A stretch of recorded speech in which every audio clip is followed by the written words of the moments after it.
Kilo Romeo 4 India Sierra. India Sierra, what's your name there? Yeah, the name here is Jeff. I'm in Virginia Beach, Virginia, running a 10-tech OMNI-7 and an Ameritron ALS 1300, and doing about 1,000 watts into a 17-meter doublet at 90 foot, kind of facing out your way. Yes, sir. Well, near as I can figure, you're somewhere about 20 over. I'm still on my local antenna. Your frequency content is very full. You have a nice bottom end. You could use, again, like I say, a little top end to match that beautiful bottom end, but we could start back a little bit further just to be sure you're in that 100 to 2900 transmit bandwidth. That will let you operate that transmitter in its best possible mode, Roger. Yeah, okay. I turned down the bandwidth just a little bit. KR4IS, Virginia Beach. How's that? Well, ideally, we suggest 100 to 2900. That gives you just a slice of daylight before you're into somebody else's front yard. So 100 to 2900 are the magic numbers, Roger.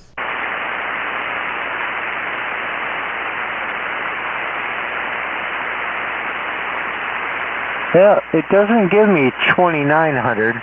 It gives me 28 or 3000 or 2.8 or 3.0. I don't have 2.9 as I twist my knob over. Yes, sir. Okay, I would run it 28.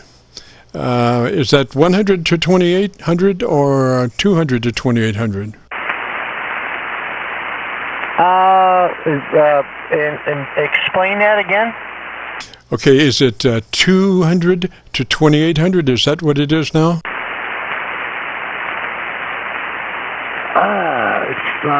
Okay. That's a question I cannot answer. You do not have, I mean, most radios, a lot of the newer radios have sets that you can adjust the top and the bottom, and then they also have presets. Like you can do 100 to 2900, 200 to 2800, 300 to 2700, like that. Roger? Yeah. I'm not familiar with that in my menu on this particular radio, to be honest.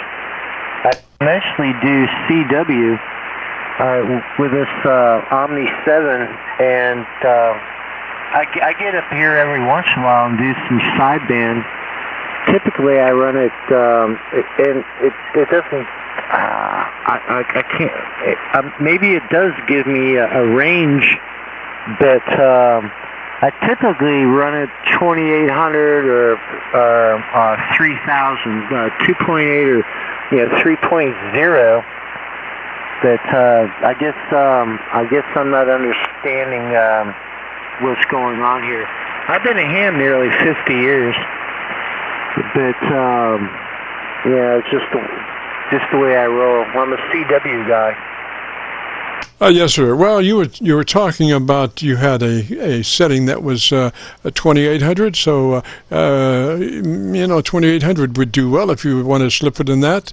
If that's the best you can do. Normally we suggest 100 to 2900, but if you can't hit 2900, I wouldn't want to go to 3 because then you are right on the edge of splatter. So I would run it 28. Roger?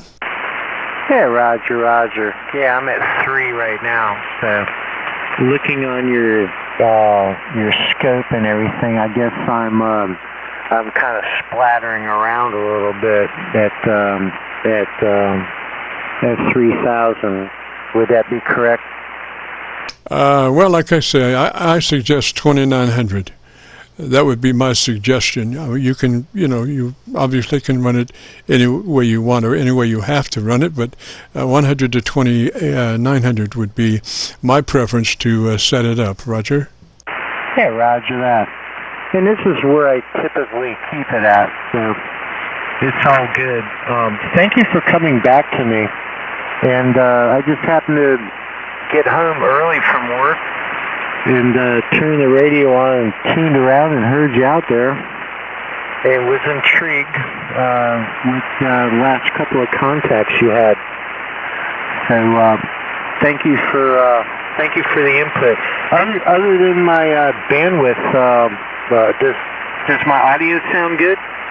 Well, see, that's the thing. Your bandwidth directly affects your audio curve, because when you start running in those lesser modes, you're actually rolling off the top. You know, and you need, I think, radios, transmitters need all of the articulation they can get, and articulation is mainly in the higher frequencies. And when you start rolling off those high frequencies by going to lower, top ends, that's kind of defeative of the purpose, and that's why I usually want to set the bandwidth going in. Then we can get a good idea of where we need to go on EQ. Now, I could ask you, I'm hearing a lot of mouth noise, and I'm not sure what kind of mic you're running there, Roger? The microphone is on a boom that's what do they call it, insulated boom. It's a Heil Gold Line microphone. Yes, sir. Do you have a foam windscreen on that mic? No windscreen. I would suggest one, because I could definitely hear plosives and stuff moving around that microphone. It's hard to design a microphone with an interior pop screen, a windscreen, foam windscreen inside the microphone, because there's still currents of air coming from your voice around the front end of that microphone that does make noise. So with an external foam windscreen, it just goes over the whole front of the microphone, and you eliminate all the noise except your voice. And then you can work that mic any way you want, and you're only going to have words coming out the other end. No mouth noises. Roger? Yeah, very well. I have a Rockville. I'm actually holding it in my hands, a screen that goes on microphones. My son is he records music and makes music, and he gave me some stuff. I hadn't hooked this up, but I'm just holding it in my hand in front of the microphone. Could you tell a difference with this? If you do, I'll fasten it in some way that I can suspend it and put it in front of the Heil Gold Line, KR4IS. Roger, Jeff. Now, are you talking about a pop filter or a foam windscreen? I don't know. It looks like a super fine screen. A screen. It's it's a like stainless steel wire mesh that is very fine. Yes, sir. Well, that would be better than nothing. I would contact is it your son that has the recording studio, and say, hey, do you have a foam windscreen laying around there? But in the interim, I would use that pop filter. Roger? Yeah, Roger. Yeah, all right, well, thank you very much. And maybe I'll play with this windscreen and come a little bit back farther away from the face of the microphone and stand back a little bit farther instead of getting right up onto it, and let him check it out. I appreciate you being there. KR4IS. Roger. Well, I'll take that pop windscreen, and it's not my preference for a device to clean up the act, but if that's all you have at the moment, I would go ahead and put that pop windscreen about an inch in front of your microphone. Then I would close on in like I was. And then if you have some EQ that you can give me a little more treble EQ, top-end EQ, about +3 or so for boost to treble EQ to offset the moving back from with that pop filter, I think that would really nice. What type of EQ do you have, sir? Yeah, I'm running a 10-tech OMNI-7 and about a kilowatt into a 17-meter doublet inverted V at 90 foot with 450 ohm line coming back into the shack. Roger, Roger. Well, on your EQ, do you have anything at about 2.7 kilohertz treble boost? 2.7 kilohertz treble boost?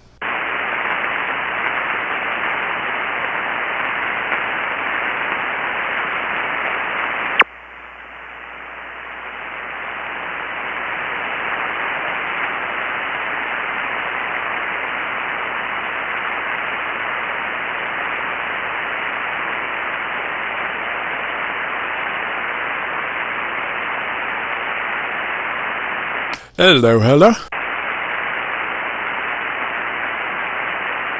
Yeah, I'm going through my menu. I'm not seeing these. Hang on a minute. This is the Friday afternoon Qso-Vlog net, and we record now live till 5. And right now we're talking to Jeff up in up in Virginia, and he is running his OMNI-7.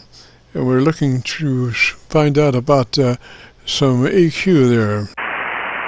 Yeah, so it's negative 10 dB on the transmitter equalizer. Negative 10 dB on what frequency?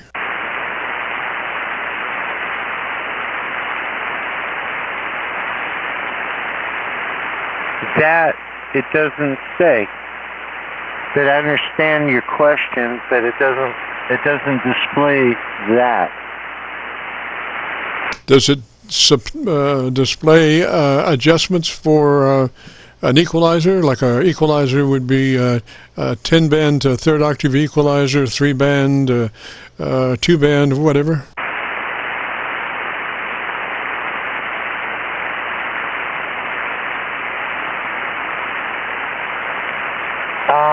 It just says like negative 10. Right now I'm at negative 5. I just turned it down to give you an idea of the difference between negative 10 and negative 5. Roger. I really like your curve, but I'm still getting some transient noise. You could go to your music store, your favorite music store, and get you a foam windscreen in the color of your choice for about $4 or $5, Roger, and just slip over the whole thing, and then you can work that mic any way you like, Roger. Yeah, okay, very good.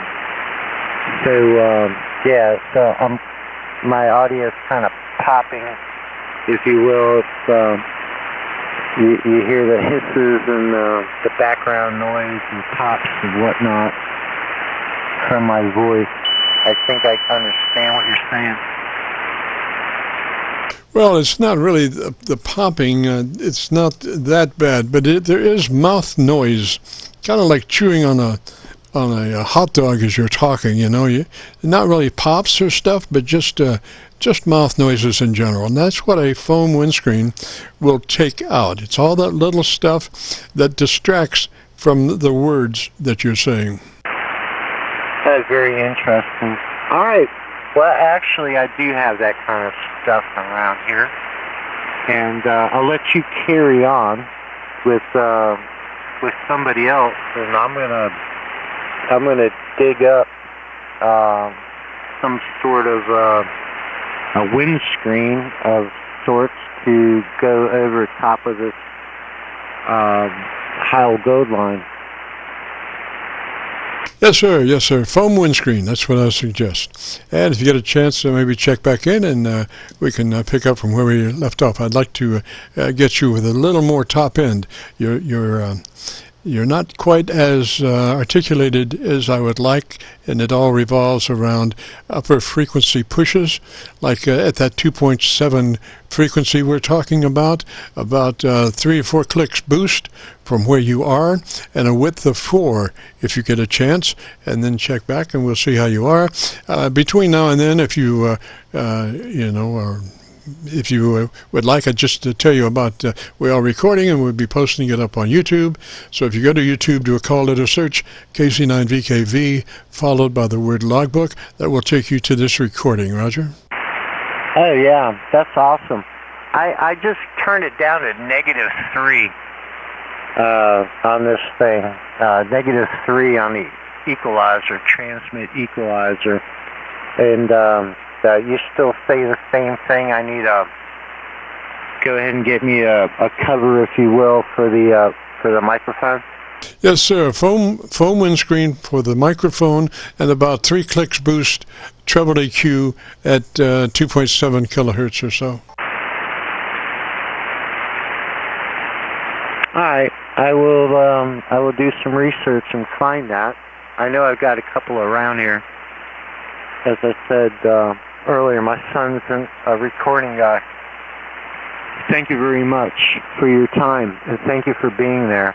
Merry Christmas from KR4IS. Roger, Jeff. 73, sir. You have a great afternoon, beautiful weekend, and we'll have this uploaded to YouTube by noon tomorrow. This is the Friday afternoon Qso-Vlog net. If you have a radio you want to check out, give me a shout.